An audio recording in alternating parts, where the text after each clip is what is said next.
네, 안녕하세요. 유창복입니다. 요즘 많이 힘드시죠?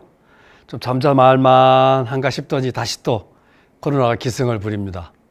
광명도 그동안 이 청정 지역으로 잘 막아왔는데 요새 조금 확진자가 좀 늘고 있다는 소식 들었습니다. 그나저나 우리 자치대학이 이제 본 궤도에 오를만 할 때쯤 이게 찬물을 끼얹듯이 이 비대면으로 갑자기 전환하게 돼서 저도 많이 속상하고 아쉽습니다.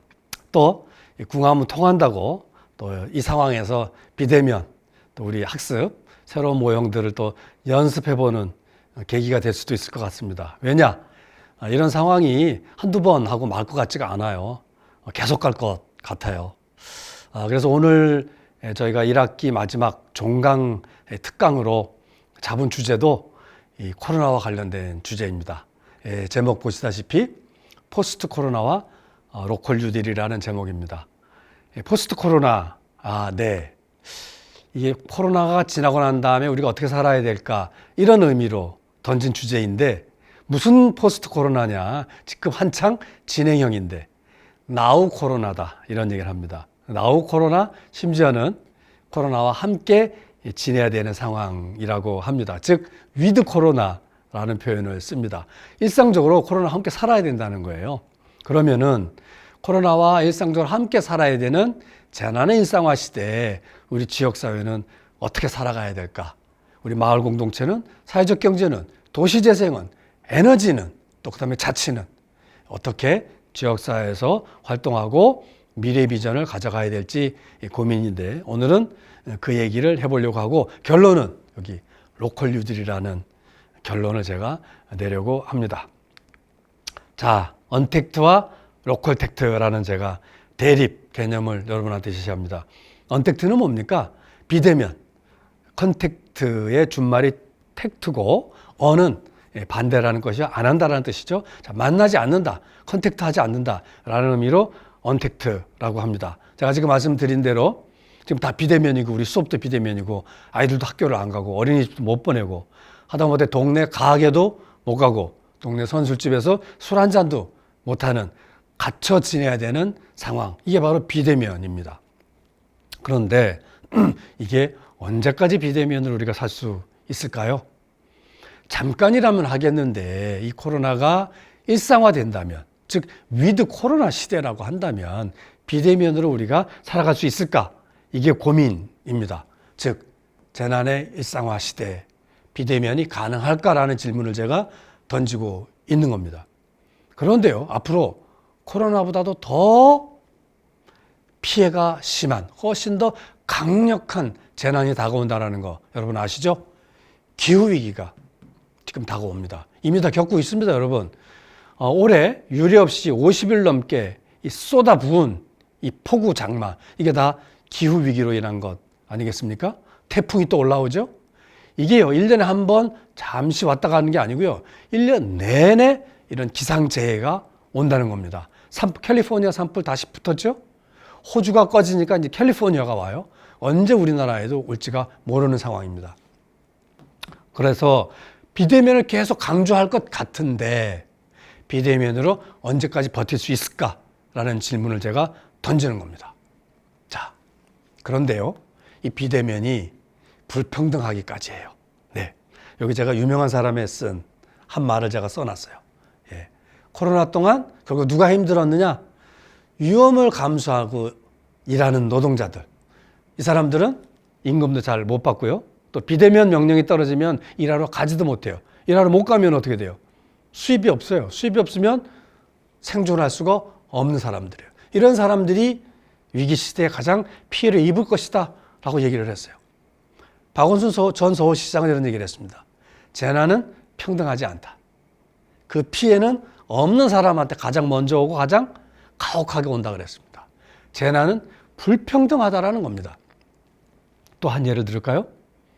돌봄 대란입니다. 아이들 돌봄이 지금 난리가 났습니다. 아이들. 이런 말이 있죠? 학교 선생님들이 미칠 만하면 방학을 하고 엄마들이 미칠 만하면 개학을 한다 그랬어요. 학교와 가정이 이렇게 서로 적절하게 역할 분담을 하면서 아이들을 돌봐왔는데 이 역할 분담이 무너진 거예요. 아이들 학교 보낼 수가 없어요. 일주일에 한 번 질딱질딱 보내는 거예요. 그 아이들 다 어디 가요? 집에 가둬두라는 얘기인데 이것도 하루 이틀이지. 언제까지 그 펄펄 뛰는 아이들을 가둬둘 수 있겠어요? 더 심각한 문제는요, 여러분. 조금 있는 집 애들, 부모들은요, 이 상황을 오히려 누린답니다. 이게 무슨 얘기죠? 학교 안 가니까 좋대요. 왜요? 그 아이만의 교육 프로그램, 사교육을 집중적으로 시킬 수 있기 때문에요. 학교보다는 사교육을 통해서 학습을 시키는 게 훨씬 효율적이래요. 이거는 중상, 부모 중에 한 명은 아이에게 전념할 수 있는 가정 형편인 경우에 오히려 기회다 생각하고 아이들에게 교육적 투자를 더 많이 한대요. 없는 집 애들은요. 맞벌이 집, 조선가정, 한부모 아이들. 하루에 10시간 이상 혼자 방치되는 경우가 많답니다. 원격 수업을 하면은요, 아무래도 대면 수업보다는 힘들어요. 누가 옆에서 조금만 코치해주면 될 텐데 그 코치해줄 사람 없이 혼자 비대면 수업을 따라가야 되기 때문에 지체 현상이 생겨요. 코로나를 통해서 있는 집 아이들과 없는 집 아이들의 교육 격차가 더 벌어진다는 거예요. 이 교육 격차는 뭘로 귀결이 됩니까? 입시로 귀결이 돼요. 입시는 좋은 직장을 얻을 기회로 귀결이 돼요. 결국은 불평등의 문제가 코로나를 통해서 더 세대로 더 깊이 악순환될 위험을 교육학자들은 경고하고 있습니다. 이렇게 재난은 불평등하게 다가온다는 사실입니다. 아이들만이 아니고요. 노약자들, 아픈 사람들, 장애인들, 이분들이 살갑게 챙겨지지 못할 가능성이 커요. 비대면이니까 못 들여다보는 거예요. 즉 방치되는 겁니다. 이 방치는 방치사의 우려를 높인다라는 점. 아주 심각한 위험에 다가갈 수도 있다는 겁니다. 이렇게 평소에 아프거나 돌봄이 꼭 필요한 분들에게 돌봄이 가지 않는 불평등한 상황이 나타날 수 있습니다. 그 다음은 여러분 이미 다 아시는 겁니다. 천만 자영업자들. 자영업을 하시는 분들 가족까지 합하면 천만이래요. 대한민국 인구의 20%가 자영업 하시는 그 부모와 한 사람에 의해서 생계가 달려 있어요. 이 사람들 장사가 안 돼요. 코로나 때문에 안 됐나요? 그 이전에 안 됐어요. 대기업이 프랜차이즈로, 대형 마트로 동네 상권이 다 죽었어요. 그죠? 그나마 남은 게 식당이었어요. 식당도 배달 앱이 들어오면서 빈익빈 부익부 딱 양극화돼요. 그나마 식당도 몇몇 집으로 국한이 돼서 장사가 가능한 거예요. 나머지는 못 견디는 거예요. 여기에 엎친 데 덮친 격으로 확인 사살이라도 하듯이 코로나가 닥치면서 그나마 들르던 동네 사람들도 일절 발길을 끊게 됩니다. 가게 문 열어놓을 수가 없어요. 집세 나가요. 닫아도 나가요. 이래도 안 되고 저래도 안 돼요. 달리 방법이 없어서 가게 문은 열지만 답답하기 그지 없어요. 자영업들 다시 초토화되고 있는 겁니다.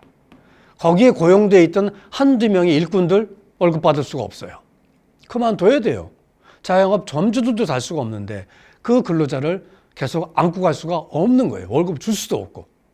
이렇게 자영업을 하는 사람들. 또 여러분 재택근무 얘기하는데요. 집에서 근무할 수 있는 사람이 얼마나 됩니까? 집에서 근무하고 월급 받을 수 있는 사람이 대한민국에 몇 %나 될까요? 일부입니다.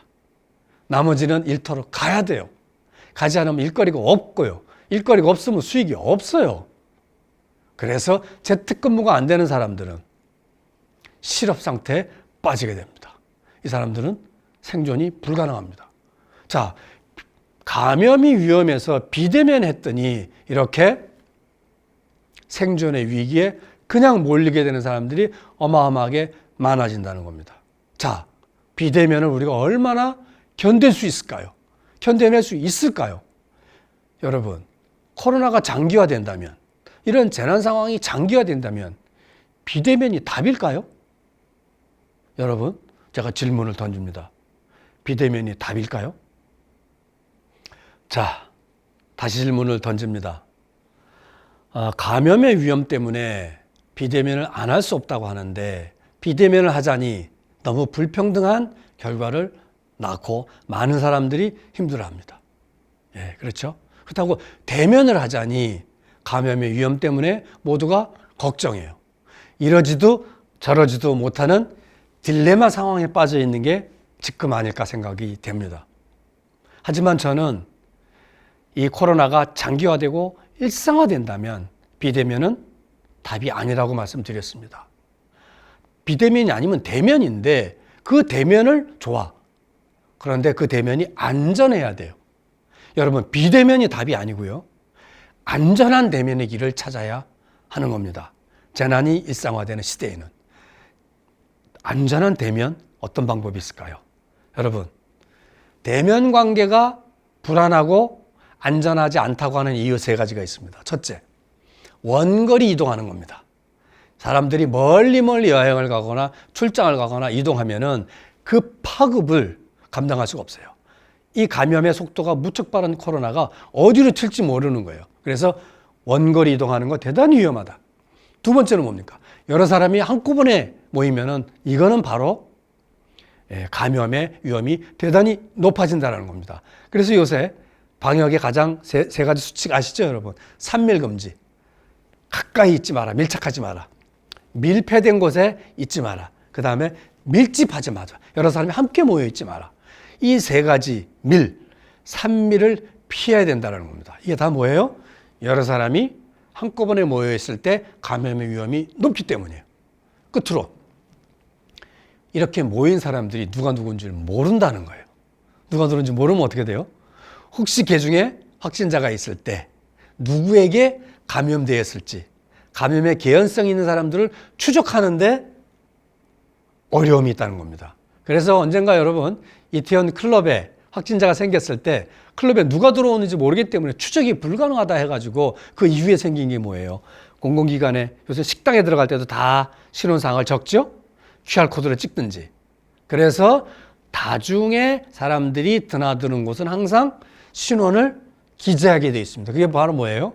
익명성이 갖는 위험성 때문에 하는 겁니다. 즉, 우리가 대면을 피하고 만나지 말라라고 하는 것은 이 3가지의 위험성 때문입니다. 그러면 이 3가지 때문에 만나지 말라. 그럼 이 3가지의 위험을 완화시키거나 피할 수만 있다면 만나도 되는 거 아니겠습니까? 전 답은 여기에 있다고 봅니다. 그러면 원거리는 어떻게 해요? 근거리 이동하자. 멀리 이동하지 말고 가까운 데, 동네 이동거리를 좁히자는 겁니다. 그러면 그만큼 감염 확산의 위험이 대폭 줄어들겠죠. 두 번째는 뭡니까? 분산해서 만나자는 겁니다. 때로 만나지 말고 소수가 분산해서 옹기종기 만나고는 살아야 되겠으니 분산해서 만나자는 겁니다. 세 번째, 익명성은 뭐예요? 평소 아는 사람하고 만나자는 겁니다. 평소 아는 사람. 더 나아가 신뢰할 수 있는 이웃들과 만난다면은 안전하지 않겠냐는 겁니다. 자, 이 3가지는 뭐죠? 만나되, 대면하되, 안전한 대면을 하려면 지켜야 될 3가지 이유입니다. 자, 결론을 내겠습니다. 재난이 일상화되고 코로나가 장기화된다면은 우리는 만나고 살아야 됩니다. 대신 안전하게 만나야 합니다. 그래서 언택트가 아니라 바로 로컬택트입니다. 왜? 이 3가지가 어디서나 가능하죠? 근거리에서 믿을 수 있는 사람끼리 분산해서 만나자. 이게 동네고 마을입니다, 여러분. 이게 동네고 골목이고 이걸 요새 로컬이라고 합니다. 지역사회라는 의미입니다. 그래서 이제는 언택트가 아니라 로컬에서 안전하게 만나자. 이런 취지로 로컬 택트라고 하는 겁니다. 뭐라고요, 여러분? 재난이 장기화되고 코로나가 일상화되는 위드 코로나 시대에는 언택트가 아니라 로컬 택트입니다. 네, 이 로컬 택트는 새로운 삶의 방식들을 예고하고 있습니다. 요즘 여러분 뉴 노멀이라 그러죠? 예. 평상과 같은 일상이 새롭게 재편된다라고 합니다. 이게 뭐죠? 로컬을 중심으로 일상생활이 완전 재구성된다는 겁니다. 새로운 노멀, 새로운 일상이 이제는 뭐죠? 로컬 중심으로 간다는 거예요.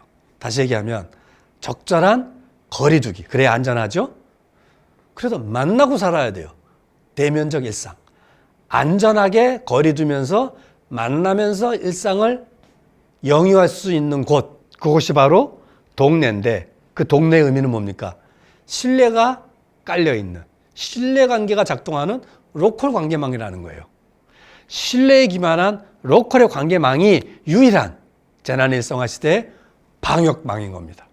그러면서도 재난시대에 생활을 유지해 갈 수 있는 불평등한 재난의 위기로부터 벗어나고 없는 사람도 취약계층도 그런 대로 노약자도 아이들도 함께 살아갈 수 있는 생활 안전망을 만드는 방법이 바로 로컬의 신뢰관계라는 겁니다. 여러분, 재난시대 이제는 로컬을 중심으로 일상생활이 변하게 될 겁니다. 자, 그런데 제가 예고했듯이 코로나보다 훨씬 센 놈이 다가오고 있습니다. 여러분, 이 그림 너무 잘 아시죠? 호주에서 6개월 동안 그 넓은 땅이 전 국토가 6개월 동안 이런 불탔습니다. 여러분, 캥거루 여기에서 멸종한 동물들이 많았다 그러죠. 자, 여러분, 북극 빙하가 지금 거의 반토막이 났어요. 이 하얀 게 절반으로 줄었죠. 예. 시베리아의 온도가요 38도까지 올라갔대요. 그 추운 땅이 38도면은요 한여름에서도 폭염 상태입니다. 이런 이상적 기온, 기현상들이 나타나기 시작하는 거예요. 여러분, 시베리아의 온도가 38도로 올라가면 어떤 일이 벌어지냐면요, 깡깡 얼었던 땅이 녹아요. 그걸 우리가 동토층이라고 합니다. 언 땅이라고 하는 거죠. 동토층이 녹으면 어떤 일이 벌어져요? 그 동토층에 녹아있던 메탄가스가 다 대기 중으로 올라온답니다. 녹으면서. 근데 이 메탄가스가 왜 문제냐? 지구의 기후 위기를 만들어내는 온실 효과의 주범이 이산화탄소잖아요. 이산화탄소보다 몇십 배 온실 효과를 만들어낸다는 겁니다. 훨씬 센 놈이라는 거예요, 메탄가스가. 이 메탄가스가 공기 중으로 그냥 다 방치된다는 거예요, 동토층이 녹아서. 그러면 날이 더워져서 동토층이 녹아서 메탄가스가 나오고, 메탄가스가 나오면 온실효과가 더해져서 지구가 더 더워지니까 동토층이 또 녹고, 이렇게 무한 악순환을 하게 되는 겁니다. 이렇게 지구는 가속적으로 온도가 올라가고 있는 겁니다. 아주 위험한 상황입니다. 여기는요, 시베리아 동토층에 묻혀있던 석유시설이 파괴가 된대요. 그 기름이 바다로 흘러서 떼죽음을 당한다는 거 아니에요? 우리가 평소에는 예상할 수 없었던 자연계의 막 되먹임 현상, 서로 주고받는 상승작용으로 인해서 저는 예측할 수 없었던 자연재난이 막 지금 생기고 있는 겁니다. 걷잡을 수 없는 상황이 온다는 거예요. 자, 이 그림 보십시오. 맨 오른쪽에 조그마한 상어입니까? 맨 왼쪽이 엄청나게 큰 상어죠? 예. 코로나가 동네 양아치였다면은 기후위기는 조폭 수준이랍니다. 조폭. 어마어마한 파괴력과 위험을 갖는 재난이 바로 기후위기라는 겁니다. 어쩌면 우리는 코로나를 통해서 앞으로 재난이 다가오면 우리가 이런 정도로 힘들겠구나. 이 재난을 막아내려면 어떻게 해야 되겠구나. 어쩌면 우리는 코로나라는 백신을 맞고 있는 건지도 몰라요. 기후위기라는 엄청난 위기 앞에 코로나를 통해서 먼저 생각해 보는 거예요. 예, 기후위기가 닥치지 않게 하기 위해서는, 그걸 막아내기 위해서는 우리가 예행 연습을 하는지도 모르는 겁니다. 자, 그런데 이 기후위기를 막으려면요, 답은 한 가지입니다. 아까 제가 온실효과의 주원인이 이산화탄소인데, 이 이산화탄소를 30년 내에 발생시키면 안 돼요. 2050년까지 30년 남았는데요, 30년 동안 탄소 제로를 만들어야 된답니다. 탄소 제로. 탄소, 석탄 안 떼야 돼요. 석유 안 떼야 돼요. 석탄 발전소 문 닫아야 돼요. 어떻게 하죠? 30년 내에 제로를 만들려면 10년 내에 절반을 줄여야 된답니다. 지금 브레이크를 걸어야 30년 후에 정지한다는 거예요. 30년 다 가가지고 브레이크를 밟아봐야 차가 바로 안 서듯이 끼익 정지하는데 시간이 걸리잖아요. 지구도 마찬가지입니다. 지금 우리가 겪고 있는 기후위기의 원인은요, 몇십 년 전에 뿜어낸 탄소의 영향입니다. 그러면 30년 동안 지금부터 탄소를 계속 줄여나가지 않으면 30년 이후는 걷잡을 수 없게 되는 겁니다. 그래서 10년 내에 단기 목표로 절반을 줄여야 된다는 거예요. 그거는 뭐예요? 탄소를 이렇게 배출하다가 갑자기 급증가하듯이 줄여야 되는 겁니다. 이렇게 가파른 내리막으로 탄소 배출을 급격히 줄여야 된다는 겁니다. 자, 바로 이겁니다. 2050년 동안 넷제로. 그런데 앞으로 10년 동안 절반을 줄여야 되는 거예요. 여러분, 이게 어느 정도 목표일까요? 예를 들면 우리가 이번 코로나 사태를 통해서 전 지구적으로 지금 홍역을 앓고 있잖아요. 그런데요, 올 연말 기준으로, 그럼 올 연초까지 한 1년 정도 코로나가 지금 기승을 부르고 있는 걸 전제로 했을 때 탄소가요 8% 준대요. 왜? 생산도 줄이고 사람이 비행기도 덜 타고 차도 덜 타니까, 이동을 안 하니까 탄소 배출이 줄은 거예요. 근데 그게 8% 줄었대요. 그럼 여러분, 앞으로 10년 내에 50%를 줄이려면 어떻게 돼요? 이런 코로나가 10년 내에 67번 와야 된다는 거예요. 이게요, 한등 끄기 운동에서 달성될 수 있는 목표 수준이 아니라는 얘기입니다. 이런 코로나가 2년에 한 번씩 찾아와야 10년 내에 50%를 줄일 수 있다는 거예요.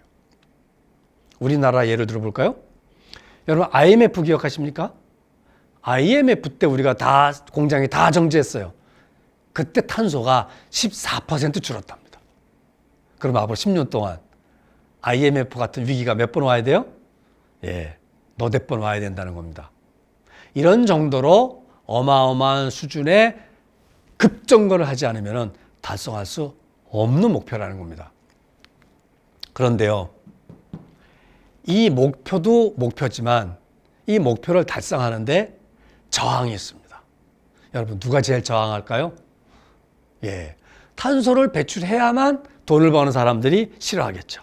누굽니까? 지금 지구상의 대부분 돈 버는 사람들은 다 탄소를 배출해서 돈을 벌어요. 왜 그래요? 지금 우리 인류의 산업 시스템은 다 화석 연료를 기반으로 하고 있어요. 처음에 석탄으로 하다가 지금 석유로 하잖아요. 석유가 있어야 그걸 에너지로 공장을 가동하고 거기서 만든 물건을 팔아서 돈을 버는 거예요. 그래서 지금 돈이 많은 사람들이 제일 싫어해요. 왜? 석탄 발전소를 중지시켜야 되고요. 석유나 석탄을 떼서 공장을 가동하는 공장 시스템을 다 정지해야 돼요. 그러면 그 사람은 돈 벌 수가 없어요. 여러분, 이걸 좌초자산이라고 합니다. 석유를 채굴하는 장비만 한 7조 달러 정도가 평가가 된대요. 그럼 여러분, 탄소를 10년 내 절반으로 줄이려면 석유 채굴을 하지 말아야 되겠죠? 석유 채굴 장비 다 올스톱이에요. 고철이 되는 거예요. 그게 7조 달러라는 거예요. 그럼 7조 달러의 소유주 자본가들은 어때요? 1거에 7조를 손해봐야 되는 거예요. 그 사람들이 저항하지 않겠어요? 근데 그 사람들이 어떤 사람들이에요? 돈도 많고 조직도 있고 정치인하고도 친한 사람들이에요. 힘 있는 사람들이에요. 힘 있는 사람들이 저항할 거라는 겁니다. 그래서 바로 기후위기 문제는 환경 문제로는 절대 답이 없다는 겁니다. 즉, 우리 사회에 기득권을 가지고 있는 사람이 지구를 살리기 위해서 일정 정도 포기하지 않으면 답이 없는 겁니다. 그래서 이 문제는 불평등의 문제라고 얘기를 하는 겁니다. 불평등의 원인과 기후위기의 원인이 동일하다는 거예요. 여러분, 지금 전 지구적으로 100년 전에 비해서 100년 만에 불평등 지수가 가장 높다고 합니다. 여러분, 피케티라는 학자가 불평등 지수에 관해서 분석을 한 게 있죠. 1920년대 말 30년 미국의 대공황 수준의 불평등을 넘어섰다는 거예요. 가장 불평등한 시대라는 거예요. 즉, 불평등도 극에 달았고 지구의 환경도 극에 달았고 그것이 다 기후위기와 불평등의 위기가 바로 탄소로 직결되어 있다는 겁니다. 그래서 불평등의 문제로 접근하지 않는 한 이 저항을 해결할 수가 없다는 겁니다. 두 번째는 정의로운 전환이라고 제가 말씀드렸는데, 만약에 석탄 발전소를 중지한다고 합시다. 그러면 거기에 일하는 근로자들은 어떡하죠? 그 노동자들은 실업입니다. 근데 그 실업의 위기에 몰린 석탄 발전소 노동자들에게 대책이 없다면 그 사람들이 반대하지 않을까요? 그 사람들이 반대할 겁니다. 그래서 이 산업을 전환하고 탄소를 배출하지 않는 방식으로 전환하는 과정에서 불가피하게 생기는 위험, 불안감, 피해, 생존의 위기를 사전적으로 막을 수 있는 대비를 해야 돼요. 그렇지 않으면 전환할 수가 없습니다. 기득권자들만 저항하는 게 아니에요. 노동자들도 저항할 수밖에 없다는 겁니다. 그래서 미리미리 실업 대책, 새로운 전환 대책, 또 일거리가 생기기 전까지 살아갈 수 있는 사회 안전망을 만들어 놓지 않으면 전환이 불가능하다는 겁니다. 세 번째, 탄소를 줄여나간다 할지라도 10년 동안 절반을 줄인다는 목표가 달성된다 할지라도 어느 정도 탄소를 줄이기 전까지는 이미 과거에 배출한 탄소로 인한 재난은 계속 찾아올 겁니다. 그러면 우리가 이번 코로나 장마를 통해서 겪었듯이 이 재난의 피해는 없는 사람들한테 가장 치명적으로 와요. 그 사람들이 그런 대로 살아갈 수 있는 안전망을 만들지 않으면 안 되는 거예요. 그래서 크게 있는 사람과 없는 사람, 없는 사람들, 사회적 취약계층 이런 사람들이 그런 대로 함께 살아갈 수 있는 안전망을 만들지 않으면 전환은 불가능하다라는 진단이 나오는 겁니다. 여러분, 가장 안전한 사회 안전망은 뭐죠? 일자리입니다. 그래서 제가 지금 말씀드린 이 세 가지, 탄소 배출 급격히 줄이고 불평등의 문제, 안전망을 만들고 안전망의 가장 최고인 일자리를 만드는 세 가지를 우리는 뭐라고 하느냐? 그린 뉴딜이라고 하는 겁니다. 기후위기는 그린 뉴딜로 극복할 수 있다는 게 많은 과학자들과 정치인들과 학자들의 이야기들입니다. 이 그린 뉴딜의 핵심 목표는 탄소 줄이고 불평등의 문제를 해결하기 위한 안전망을 만들고 일자리를 만드는 것. 이 세 가지로 압축이 됩니다. 이 세 가지가 들어가 있지 않는 그린 뉴딜은 가짜입니다. 가짜인 그린 뉴딜을 뭐라고 하죠? 툰베리는 그린 워싱이라고 그랬습니다. 네, 흉내만 내는 그린 뉴딜이라는 얘기죠. 지금 많은 정치인들이 그린 워싱하고 있습니다. 네, 그러면 오늘 강의의 결론으로 넘어가 보겠습니다. 제가 아까 전반부에는 언택트가 아니고 로컬 텍트다 라는 말씀을 드렸고, 또 기후위기가 이제 본격화되기 때문에 대안은 그린 뉴딜, 탄소를 줄이고 불평등의 문제에 맞서고 일자리를 만드는 방식으로 그린 뉴딜이 이루어져야 한다. 이 두 가지를 말씀을 드렸는데, 자, 앞으로 대안을 좀 얘기를 해보겠습니다. 여러분, 제가 로컬텍트라고 얘기했지만 동네에서 이웃들과 자유롭게 만나는 거 아직 쉽지 않습니다. 만날 곳이 마땅치 않습니다. 그나마 있던 경로당 문 닫았어요. 공공도서관 다 문 닫아요. 그나마 있는 공간들이 다 문을 닫게 돼요. 그래서 지금 상황에서 로컬텍트를 원활하게 할 수 없습니다. 전제가 필요합니다. 로컬에 텍트할 수 있는 많은 인프라와 자원이 집중 투자되어야 합니다. 바로 이것, 로컬 회복력을 증진시키기 위한 집중적 투자, 이거를 로컬 뉴딜이라고 얘기하는 겁니다. 자, 로컬 인프라와 인적, 물적 투자를 집중해야 된다는 거죠. 그런데요, 이 투자가 어떤 원칙에 부합해야 된다? 그린 뉴딜 원칙에 부합해야 된다는 겁니다. 이 로컬 뉴딜 과정에서 탄소를 줄여야 되고요. 불평등을 완화하고 사회적 안전망을 만드는 방식으로 로컬 뉴딜이 추진되어야 하고, 그 다음에 로컬에서 일자리를 만드는 방식으로 로컬 뉴딜이 추진되어야 한다는 겁니다. 지금부터는 이 그린 뉴딜의 목표에 부합하고 로컬 텍트가 가능하도록 로컬 회복력을 높이기 위해서 지역사회에서 실천해 볼 수 있는 정책적 대안들을 몇 가지 제시해 보도록 하겠습니다. 첫 번째, 네, 여러분 아쉽죠? 예, 집 밖을 벗어나서 멀리 가지 않고 근거리에 안전하게 숨통을 트일 수 있는 공간이 많아져야 됩니다. 그게 여러분 과정 뭐예요? 숲 공간이에요. 요새 한강둔치나 동네 근린에 젊은 사람들이 모여서 치맥도 하고 배달 음식 시켜서 먹는다 그러죠? 갈 데가 없으니까 식당에 가도 배달밖에 안 된다고 하니까 그렇게 제럽선처럼 여기를 누르면 풍선이 여기가 붉어지듯이 사람의 비대면으로 한계가 있는 거예요. 그래서 누군가 안전하게 만날 수 있는 공간이 필요한 겁니다.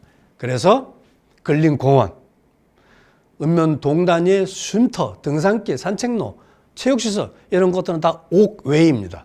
그래서 어느 정도 거리 두기만 하면은 감염의 위험으로부터 멀어질 수 있는 겁니다. 그래서 이런 시설들을 많이 만들어야 한다.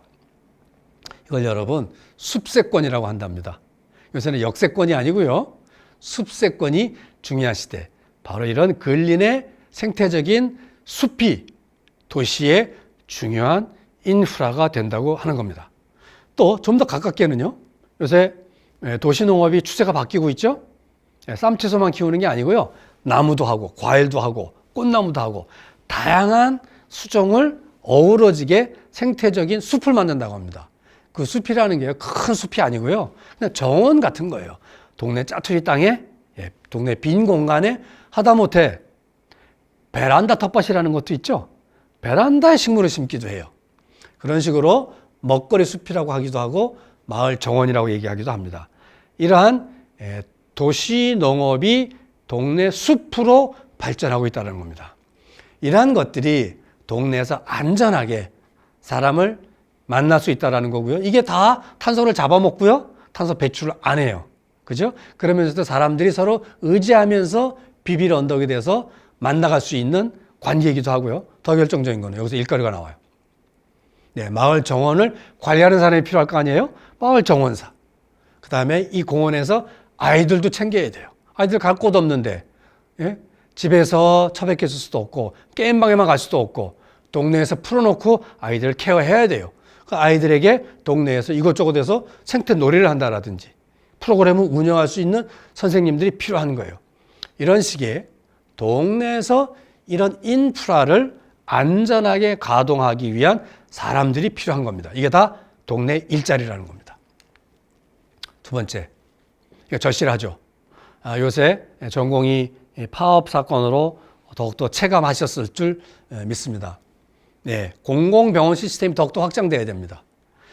코로나 안 걸리도록 할 수는 없습니다. 그러나 확진자를 일정 범위 안으로 관리해야 의료 시스템이 붕괴되지 않는 거예요. 응급 시스템을 초과해서 발생하면은 이제 걷잡을 수가 없는 겁니다. 왜? 통제가 안 되기 때문에. 감염을 막을 수가 없어요. 이제 걷잡아서 확산되는 거예요. 그래서 의료 시스템이 붕괴되는 걸 제일 걱정합니다. 그래서 지금이 한계치일까? 좀 더 느려야 될 것 같아. 그래, 느려야 되는 겁니다. 왜? 2차 팬데믹이 오면은 지금 병상 시스템으로 충당이 안 됩니다. 그래서 그런데 여러분 음압병동이라든지 코로나 전용 병상은 일반 영리병원에서는 만들기가 쉽지가 않아요. 그 사람들은 타산이 안 맞으면 못하는 거예요. 영리기 때문에. 결국은 이번 코로나 사태를 통해서 알았지만 결국은 공공병원이 해결할 수밖에 없더라. 그런 공공병원이 병상을 더 확충해야 된다는 거예요. 그런데요, 그 병상이 대형으로 만들 수가 없어요. 감염 위험이 높아서. 분산해야 돼요. 여러분, 병상을 분산한다는 얘기는 뭐예요? 동네마다 흐트러뜨려서 배치해야 된다는 얘기예요. 두 번째는 의료인이에요. 특히 의사와 간호인력입니다. 예. 근데 이 사람들은 쉽게 공급되지 않아요. 이미 퇴직한 간호사들 초대해야 돼요. 그분들 덕분에 이런 칭찬만으로 그분들을 초대할 수가 없습니다. 일시적으로는 가능해요. 하지만은 계속 일해야 된다면은 안정적으로 그 사람들이 일할 수 있도록 의료 인력을 확보하려면은 그에 상응한 보상과 시스템을 갖춰야 되는 겁니다. 예. 그래서 인력도 많이 뽑아야 되고 또 인력 뽑는다고 다 해결되지 않아요. 그 사람들이 일을 할 수 있는 공공의료 시스템이 만들어져야 되는 겁니다. 그래서 시스템과 인력이 함께 대안이 만들어져서 동네마다 분산된 의료 시스템을 만들어야 되는 거예요. 그 다음에 산간벽지, 외딴 곳, 사람이 많이 안 사는 곳, 의료시설의 접근성이 떨어지는 곳, 이곳에도 모세혈관처럼 다 배치를 해야 되고 그 다음에 헬기 같은 긴급 시설들이 다 배치가 돼야 되는 거죠. 이게 다 공공이 아니면은 해결하기 어려운 주제들인 거죠. 그 다음에 요양원, 요양병원 이제 다 분산해야 돼요. 여러분 스페인이나 유럽에 가면은 특히 노인들, 기저질환자들이 치명률이 높거든요. 젊은 사람들은 치명률이 떨어져요. 이 코로나라는 게 전염력은 높지만 치명률은 떨어져요. 그래서 누굴 관리해야 된다? 기저질환자들, 노약자들을 관리하는 게 대단히 중요합니다. 이분들은 까딱하면 생명을 잃을 위험성이 대단히 높아요. 그래서 요양원, 요양병원이 취약한 감염의 지대인 겁니다. 근데 이걸 한꺼번에 만들 수가 없다는 거예요. 이걸 분산해야 된다는 거예요. 분산한다는 건 무슨 의미라고요? 동네로 들어온다는 얘기를 의미합니다. 동네로 분산해서 배치를 해야 된다. 이렇게 해서 동네, 지역사회의 공공의료 시스템이 이제는 잘게 흩어져서 배치되는 공공의료 체계를 강화해야 된다. 이걸 뭐라 그래요? 의세권이라고 한답니다. 여러분, 역세권이 아니고요. 이제는 숲세권, 의세권의 시대입니다. 그런데 여러분, 이 공공의료 시스템만으로는 부족합니다. 네. 공공의료 시스템을 무한정 많이 들일 수가 없어요. 그만큼 인력과 시설을 구비하는 데 시간과 돈이 들기 때문입니다. 그래서 조금 더 탄력적이고 조금 더 위급한 상황에 긴급하게 대응할 수 있는 시스템이 뭘까요?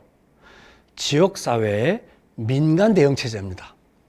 그래서 공공의 동네를 조금 더 세밀한 모세혈관의 공공의료 시스템을 더 깔아야 되지만 그와 함께 동네가 지역사회 단위로 돌보는 시스템을 함께 구축해야 된다는 겁니다. 즉 방역, 보건, 의료 전달 체계에 일상적 돌봄, 생활지원 시스템이 함께 만들어져야 되는데 이건 뭐죠? 일상적 돌봄과 생활지원은 시민이 참여해서 하는 겁니다. 지역사회 주민들이 지역사람을 돌보는 거예요. 그렇게 해서 지역사회의 민간의 돌봄 체계와 공공의 로컬 의료 체계가 동네 단위로 이렇게 딱딱딱딱 맞물릴 때 우리는 코로나라고 하는 감염 위험을 그럭저럭 견뎌낼 수 있는 거고요. 새로운 기상, 자연재해가 나타났을 때도 없는 사람들이 크게 피해당하지 않고 다시 복구하고 새로운 일상을 다시 이어갈 수 있는 회복력을 만들어갈 수 있다는 겁니다. 즉 마을 주민들이 직접 참여하는 마을 돌봄망 구축하는 게 과제입니다. 여러분 이건 뭐예요? 요즘 얘기하는 커뮤니티 케어가 바로 이겁니다. 여기서 일자리가 나와요. 마을 돌봄 일자리. 생활지원 서비스를 한다든지 같이 산책 동행을 한다든지 이런 소소한 일자리는 전문성이 없어도 돼요. 하지만 조금만 전문적인 훈련을 받으면은 케어 매니저, 케어 플래너, 운동치료, 마을 맥가이버 이런 식의 동네 일자리, 일거리 기회가 생긴다는 겁니다. 이 사람들이 다 동네 사람이기 때문에 우리가 다 믿을 수가 있어요. 평소 안면이 있어요. 그래서 믿고 일상에 필요한 서비스들을 요청할 수 있고 이분들에게는 일정한 보상, 보수가 가야 되겠죠.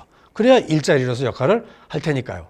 그래서 동네에서 진짜로 건설 경기가 안 좋아서 재난 때문에 일 못 나가는 사람들도 동네에서 이런 소소한 일거리들을 하면서 생계를 유지할 수 있는 그런 기반을 만들어 가야 되는 거겠죠. 다음은 이제 아이들입니다. 아까 이미 말씀드린 대로 학교와 가정의 역할 분담이 깨졌어요. 학교 보내는 거 위험하고 집안에 가둬두는 것도 이제는 한계에 왔어요. 결국은 어디냐? 동네에서 잘게 풀어놓고 아이들을 케어할 수밖에 없습니다. 그렇다면은 동네가 마을 곳곳에 아이들을 챙길 수 있는 옥내, 옥외 거점들이 있어야 돼요. 평소에 30명이 들어가던 곳이면은 15명만 들어가는 거예요. 15명만 들어가서는 안 돼요. 누군가가 들어가 잔소리하는 사람이 있어야 돼요. 환기 자주 해라. 마스크 꼈니? 좀 떨어져서 있자. 가까이서 튀길 수가 있으니까 조심하자. 끊임없이 누군가가 방역 관리를 챙기고 도와주는 사람이 있어야 돼요. 저절로 공간이 안전하지 않습니다. 사람이 투입이 돼야 되는 거고요. 또 그것이 일상화되고 재미있고 유익하게 그 공간에서 지낼 수 있도록 프로그램이 지원돼야 되는 겁니다. 이게 바로 또 다 일자리이자 일거리라는 겁니다. 방역을 관리하고 프로그램을 진행하는 사람들 다 일자리 아니겠어요? 그래서 방역관리자, 놀이이모, 놀이삼촌, 방과후 코디네이터 이 사람들이 다 일자리, 일거리를 가지고 동네를 챙기는 로컬 회복력을 극대화시키는 일을 할 수가 있다는 겁니다. 이게 여러분 마을 학교, 마을 교육 공동체가 결국 하려고 했던 게 이런 거 아닐까요? 예. 그동안 정책으로 해보려고 해서 많이 힘들었는데 이제는 안 하면 안 되는 상황이 왔어요. 오히려 위기지만은 이 위기가 기회가 되고 있다는 겁니다. 코로나가 위기였지만 어쩌면 코로나를 통해서 기후 위기를 극복할 수 있는 연습과 훈련과 대비를 하는 그런 기회가 주어졌다. 이렇게 긍정적으로 생각해 보면 안 될까요? 또 있습니다. 에너지입니다. 이제는 탄소를 줄이는 것만이 아니라 그래도 꼭 필요한 에너지가 있죠. 그냥 불도 안 켜고 맨날 집에만 갇혀 살 수 없잖아요. 에너지가 필요한데 그 에너지는 탄소를 배출하지 않는, 덜 배출하는 재생 에너지를 만들어야 되는 겁니다. 이거를 이제는 전국의 몇 군데 발전소에서 해서 그 송전탑으로 나르는 게 아니고요. 동네에서 따로따로 자기가 쓸 전기는 그 동네에서 생산하는 겁니다. 동네 전기는 동네가 생산한다. 즉 에너지 생산과 소비를 분권화하고 지역 분산형으로 에너지 생산 소비를 이끌어가는 것. 이게 바로 새로운 기후 위기 시대의 에너지 시스템입니다. 그래서 일단은 에너지를 절약하고요. 그 다음에 재생에너지, 도시에서는 태양광이겠죠. 태양광 에너지를 생산해서 동네마다 소소한 발전 시설들 다 모으면 이게 하나의 발전소가 되는 거예요. 발전소를 이만하게 건물을 지어서 발전소가 아니고요. 한 지역의 발전을 모으면 돼요. 그 모으는 게 뭐죠? 로컬 그리드예요. 전기를 주고받는 로컬 망이 동네마다 생기는 거예요. 그게 스마트 기술로 완전히 쌍방향으로 설계가 되고 그 기술이 다 개발돼 있다는 겁니다. 이제는 한전에서 일괄적으로 뿌려지는 시대가 아니에요. 분산된 전력 수급망이 만들어진다는 거예요. 이게 로컬 스마트 그리드라는 겁니다. 그 시스템 하에 동네마다 가상발전소를 만들고 여기서 에너지를 원활하게 수급하는 시스템으로 전환된다. 어떤 일자리가 나올까요? 에너지 진단사가 필요해요. 에너지 데이터를 관리하는 사람, 교육하고 캠페인하는 사람, 이런 게 다 로컬 일자리 일거리로 나타나게 될 겁니다. 주거 문제 얘기해 볼까요? 네. 여러분, 대한민국에는 지은 지 30년 된 주택이 참 많다고 합니다. 30년 전에 지은 주택은요, 단열이 안 돼 있어요. 에너지 낭비가 무척 커요. 불은 때는데 항상 추워요. 여름에 견딜 수가 없어요. 예. 없는 사람은 전기를 뗄 수도 없어요. 그래서 이거를 단열 시공을, 그래서 리모델링, 그린 리모델링이라고 합니다. 예. 에너지를 아주 최소로 쓰면서도 사람이 살 수 있는 적정 온도를 유지할 수 있도록 주택을 개조하는 거예요. 여러분, 집수리라는 거 아시죠? 예, 요새는 집수리, 집 안으로 들어가서 그린 리모델링 방식으로 집수리를 해야 된다는 겁니다. 이거 하면서 뭐도 함께 해요? 예, 턱 있는 곳, 미끄러운 곳, 이거 다 해결하는 거예요. 이거 왜 하죠? 어르신들, 노인들 까딱 잘못하면 낙상사고 당합니다. 어르신들의 낙상사고는요, 대단히 치명적입니다. 그래서 이걸 막는 것 대단히 중요합니다. 조그마한 넌슬립, 가이드, 안전바만 설치해도 낙상의 위험을 대폭 줄일 수도 있다 그래요. 그래서 소소한 주거 복지 차원의 수리와 단열을 위한 그린 리모델링을 함께 하는 거예요. 누가 할까요, 이거? 대기업이 못 합니다. 돈도 안 되고요. 너무 소소하고요. 표준화할 수가 없어서 못 들어와요. 결국 누가 들어오죠? 동네 맥가이버, 동네 설비업자, 그 다음에 건설 노동자들. 건설 노동자들은 일이 있을 때 없을 때 편차가 심해요. 그래서 정작 필요할 때는 못 부르잖아요. 네. 이 사람들이 안정적으로 일상적으로 지역사회에 끊임없이 리모델링 할 수 있는 일거리가 있다면 이 사람들에게 안정적인 수익 기반이 되는 거예요. 이 사람들 다 지역사회에 마을관리 네트워크나 협동조합을 만든다면 지역의 아파트의 관리사무소 같은 역할을 이 사람들이 할 수 있지 않을까요? 이거를 지역 주민들이 운영해 간다면 협동조합으로.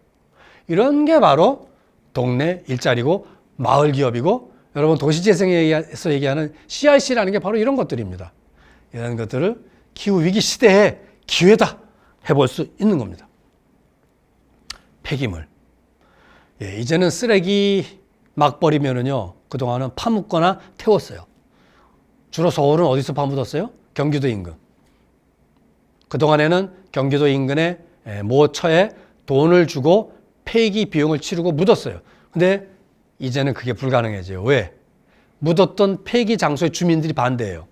그 돈 얼마 받는다고? 우리 동네가 쓰레기야? 쓰레기통이야? 왜 우리가 묻어? 니네가 해결해. 돈 싫어. 이제는 쓰레기 배출한 사람이 자체를 해결하지 않으면 안 되는 시대가 왔어요. 태우는 것도 미세먼지라든지 여러 가지 환경 유독가스 때문에 대단히 부담스러워합니다. 이제는 묻을 수도 태울 수도 없는 시대예요. 결국은 뭐예요?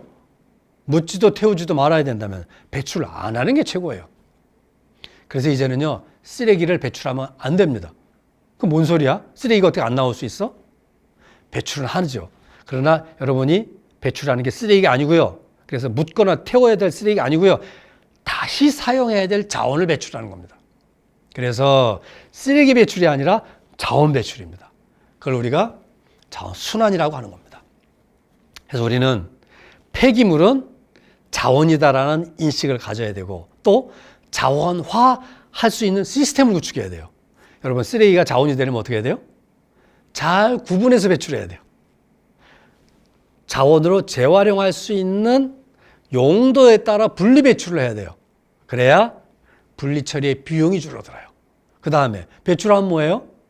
분리 수거를 해야 되죠. 분리 수거를 하면은 분리 처리장으로 잘 연계가 되는 겁니다. 그래서 배출, 수거, 처리가 일관되게 잘 돌아가야만 쓰레기가 자원이 될 수 있어요. 이 중에 핵은 뭘까요? 수거입니다. 수거해야 처리가 되거든요. 또 수거 시스템이 안 돼 있으면 배출을 안 해요. 비닐 분리 배출해봐야 싣고 갈 때 함께 싣고 가면요, 그 분리 배출한 사람이 바보잖아요. 그리고 분리 수거하는 곳이 지저분하면은요 막 갖다 버려요. 분리 배출 제대로 안 돼요. 다 뒤섞이고.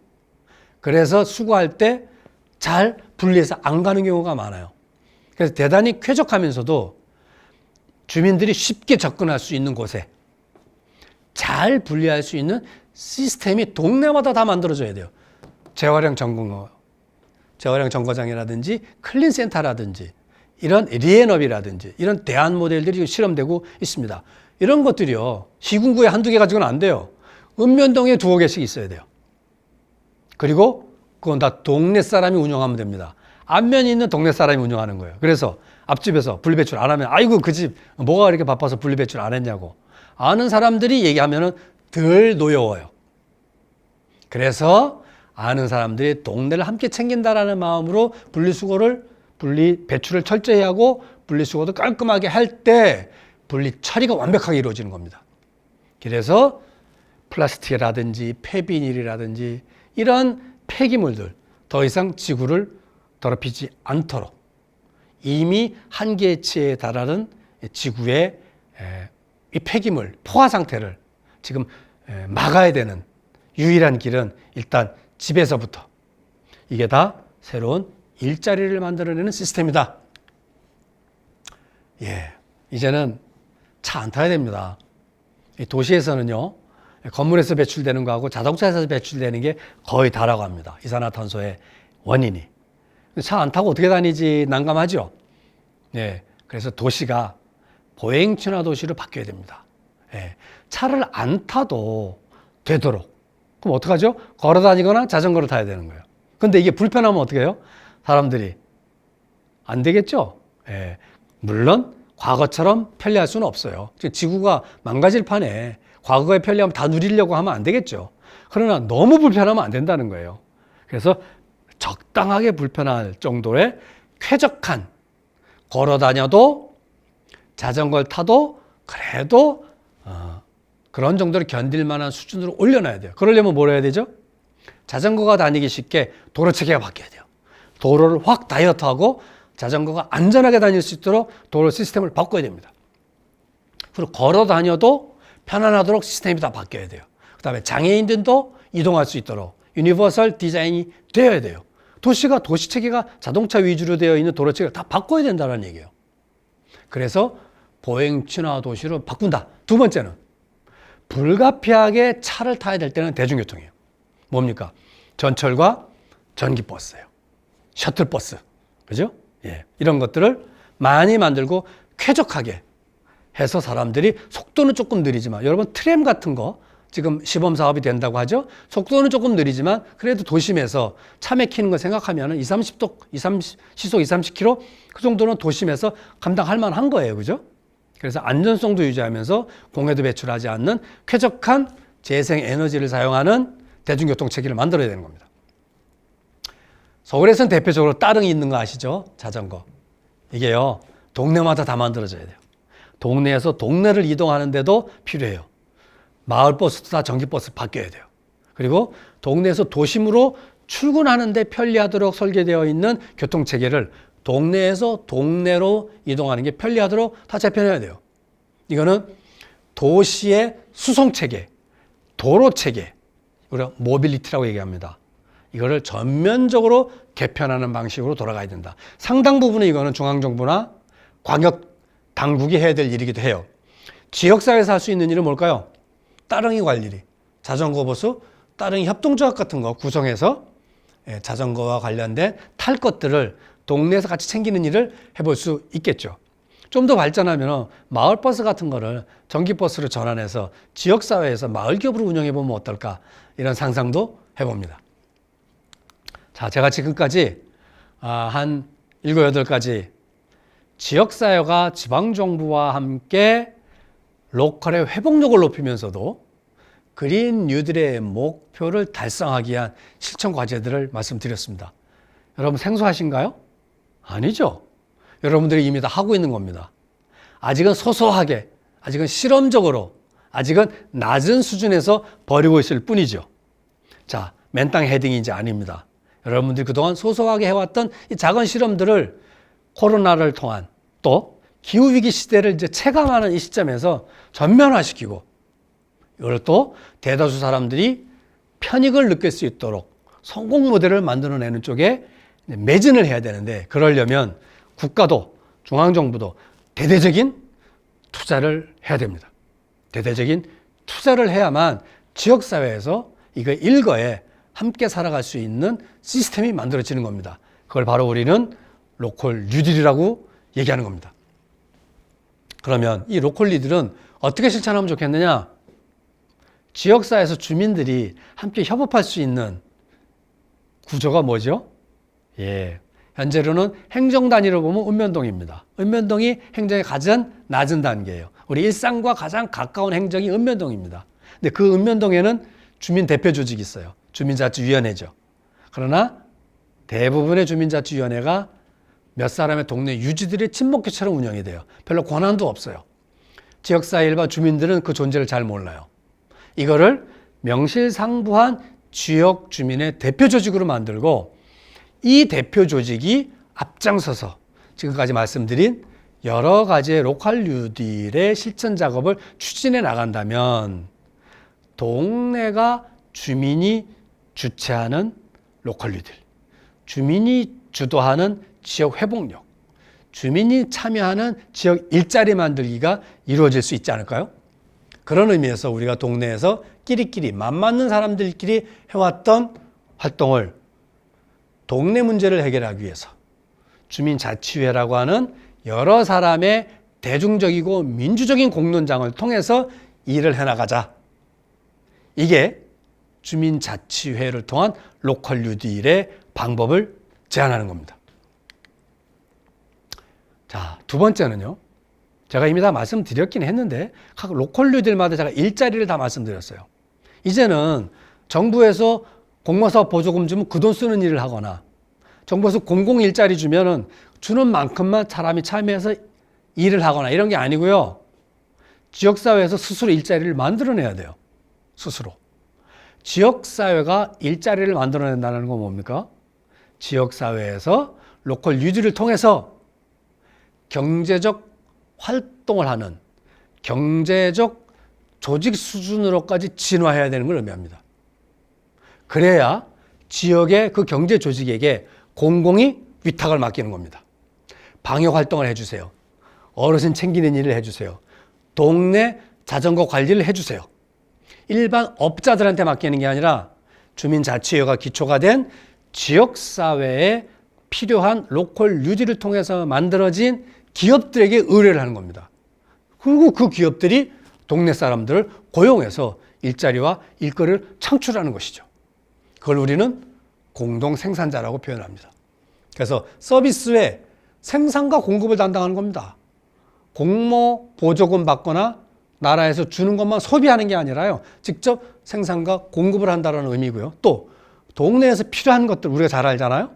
가장 절실하고 시급한 서비스, 필요를 직접 계획을 세워서 직접 해결하는 과정에서 일자리와 일거리를 만든다는 겁니다. 이걸 통틀어서 우리는 뭐라고 얘기합니까? 지역 순환 경제라고 얘기하는 거예요. 지역 순환 경제는 뭐예요? 로컬을 기반으로 지역사회에서 주민들이 스스로 힘으로 스스로의 자율성과 독립성을 가지고 동네에 필요한 일을 해결하는 거고, 그 해결의 수준이 공동 생산자 수준으로까지 진화한다. 이게 동네마다 이루어지면 그거를 지역 순환 경제가 성립했다라고 얘기를 하는 겁니다. 지금의 대부분의 사회적 경제가 추구하는 바가 이거예요. 그런데 사회적 경제에 많은 기업들이 지역의 기반이 아직 없어요. 또 마을 공동체가 결국 가려고 하는 게 이거예요. 하지만 마을 공동체 관계망은 있지만 경제적 서비스를 생산해내는 이런 경제 조직으로까지는 아직 발전하고 있지 못해요. 서로 발전하고 있지 못해요. 그러나 곧 이게 만난다면 코로나라는 위기를 통해서, 기후위기라는 위기를 통해서 이 만남을 좀 더 힘있게 촉진시킬 수 있는 기회로 삼을 수 있지 않을까. 이 기회에 정부가 집중적으로 자원을 투입하는 것, 이게 로컬 뉴딜입니다. 예, 여기 보시면은 일자리만 가지고 제가 조금만 더 말씀을 드리면, 정부가 일자리를 만들기가 쉽지가 않아요. 예, 최근 통계를 보면 15년 동안 제조업에서는 한 30만, 1년에 2만 정도죠. 건설업은 반토막이에요. 15만. 그런데 거의 10배에 가까운 같은 기간 내에 130만이 늘어났는데 그게 다 사람을 돌보는 일이 생겼다는 겁니다. 대한민국의 산업 구조가 이제는 제조업, 건설업에서 나오지 않고요. 예, 사람을 돌보는 산업 업종에서 일자리가 만들어지고 있다는 게 통계로 확인이 된 거죠. 예, 그래서 사람을 챙긴다는 건 뭐예요? 지역사회에서 주민의 삶을 윤택하게, 지금보다는 조금 안전하게 지역에서 함께 살아갈 수 있는 방식으로 서비스가 계속 요구되고 있다는 겁니다. 이제 정부는 IT나 대기업 중심이 아니고요. 그리고 건물을 짓는 방식이 아니고요. 사람의 삶을 챙기는, 지역의 회복력을 높이는 쪽으로 투자되어야 한다. 그게 뭐라고요? 그린 뉴딜이라는 겁니다. 그래서 그린 뉴딜의 효과적인 실천 정책은 로컬 뉴딜이어야 된다는 겁니다. 여러분, 지구를 살리는 그린 뉴딜은 로컬에서 주민이 참여하고 지방정부가 거버넌스하는 로컬 뉴딜로 그 성과와 목표를 달성할 수 있다는 겁니다. 여러분, 광명자치대학에서 이 5개 과가 왜 한꺼번에 모였을까요? 저는 단언합니다. 바로 이 로컬 뉴딜을 자기가 살고 있는 동에서 이웃들과 함께 하나하나 실천하면서 이 기후위기 시대, 재난이 일상화되는 시대, 지역에서 그럭저럭 없는 사람도 있는 사람도 함께 살아갈 수 있는 터전을 만드는 것, 지역 회복력을 구축하는 것, 바로 광명자치대학 여러분들이 앞으로 해나가야 될 일입니다. 예, 오늘 1학기 종강수업으로 마련한 특강은 이걸로 마치겠습니다. 네. 참. 예. 지금이 종강이니까 제가 한마디를 해야 되겠네요. 원래는 우리가 1학기 종업식을 통해서 이러저런 여러 가지 그동안 여러분 하나씩 수업했던 얘기들도 같이 나누고 2학기 어떤 일이 벌어질 거라는 것도 같이 공지 드리고 오늘 했어야 되는데 지금 비대면으로 이렇게 불가피하게 영상으로 만나게 돼서 제가 오늘 특강 말미에 간단히 인사를 드리도록 하겠습니다. 지금 우리 평생교육원 당국하고 자치대학 운영진이 잠정적으로 합의하고 있는 것은 비대면이지만 예정된 2학기 개강은 그대로 한다. 아마 9월 23일인가요? 추석 전주로 알고 있는데 그때 예정대로 개강을 한다라는 게 현재 방침입니다. 아시다시피 지금 코로나 상황이 크게 달라지지 않을 거고 좀 완화된다고 하더라도 아마 대면 수업은 개강 시점에서 불가능할 거라고 예측하고 있습니다. 그래서 23일 날 개강하는 2학기도 비대면으로 진행하는 것을 원칙으로 전면적으로 지금 커리큘럼을 다 재편을 하고 있습니다. 그렇게 비대면을 진행하다가 상황이 좋아져서 대면 수업을 할 수 있는 상황이 되면 대면으로 바로 전환을 할 겁니다. 하지만은 일단은 비대면으로 진행되게 될 것이다. 이렇게 예측을 하고 계시면은 될 것 같습니다. 구체적인 2학기 진행 프로그램에 대해서는 조만간 개학 전에 말씀을 드릴 텐데 아마 과별로 1학기를 조금 지내보면서 2학기 때는 어떤 식으로 교육과정을 이어갔으면 좋을지 의견을 수렴하는 절차들이 있을 겁니다. 그거는 과별로 진행이 되게 될 테니까 그 과정을 통해서 여러분 의견을 많이 모아주시기 바랍니다. 이 광명자치대학은 여러분이 만들어가는 학교이고 또 지금은 새롭게 예상하지 못한 상황이 처해 있기 때문에 여러분의 적극적인 참여를 통해서 2학기 교육과정을 함께 설계하는데 동참해 주셨으면 좋겠습니다. 이 정도 당부 말씀을 드리고 어쨌든 한 학기 애 많이 쓰셨습니다. 숙제도 하셔야 되고 뭐 또 읽어와야 되고 많이 힘드셨죠? 저희로서도 아까 이게 다른 대한민국에서 완전 좀 색다른 새로운 대학을 만들겠다라는 꿈으로 야심차게 시작을 해서 그게 어느 정도 이제 정점에 올랐을 때 조금 자치대학만의 새로운 모습이 좀 정착될 만할 때 코로나가 닥쳐서 대단히 아쉽기는 하지만 그래도 포기하지 않겠습니다. 그 목표를 2학기 때 비대면이지만 조금 아쉽지만 그래도 광명자치대학이 추구하려고 또 실현하려고 했던 목표 지금 말씀드린 이 로컬 UD를 제대로 해내기 위한 준비로서 최대한으로 2학기 때 반영을 할 것이다 라는 것을 제가 광명자치대 학장으로서 여러분께 꼭 약속을 드리고 2학기 개강 때 프로그램을 선보이도록 하겠습니다. 여러분 한 학기 동안 수고 많으셨습니다. 우리 2주 쉬시고 2학기 개강 때 뵙겠습니다. 네, 감사합니다.